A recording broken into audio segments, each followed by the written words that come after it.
Toto musíte vidieť. Grécka poslankyňa Afrodity Latinopoulou prišla s prejavom, po ktorom sa totálne psychicky zrútili všetci slniečkári a začali nadávať do rasistov a dávať na ňu podnety. A to len preto, že povedala, že dávame miliardy úplne zbytočne na hlúpe integračné projekty pre osadníkov, ktoré majú ísť zmysluplne na vymoženosť zákona a práva.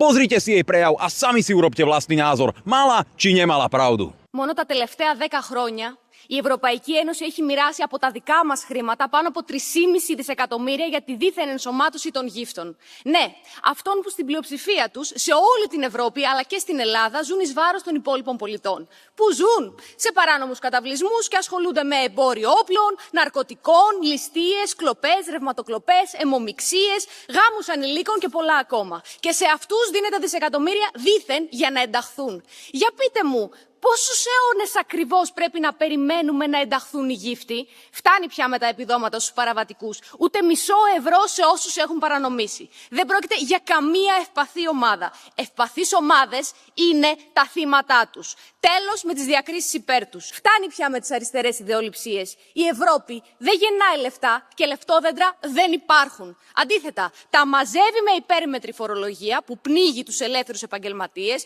τους μικρομεσαίους επιχειρηματίες, αλλά και τους απλούς πολίτες, κάνοντας την Ευρωπαϊκή Ένωση μη ανταγωνιστική απέναντι σε Αμερική και Κίνα. Κορυφαίες επιχειρήσεις και εταιρείες μας φεύγουν φορολογικά από την ήπειρό μας, βυθίζοντάς μας όλους με μαθηματική ακρίβεια στη φτώχεια. Για αυτήν την εξοντωτική φορολογία, ο νούμερο 1 υπέτειος είναι τα δισεκατομμύρια ευρώ που πετάμε κυριολεκτικά στα σκουπίδια για δίθεν κοινωνικές πολιτικές σε ΛΟΑΤΚΙ, μουσουλμάνους και φυσικά γύφτους. Έχουμε γκώσει από σοσιαλιστικές πολιτικές που επιδοτούν την τεμπελιά, την ανικανότητα και δημιουργούν εξαρτώμενους πολίτες σαν ναρκωμανείς που παίρνουν τη δόση τους. Τα επιδόματα δηλαδή από το κράτος. Τέλος εδώ.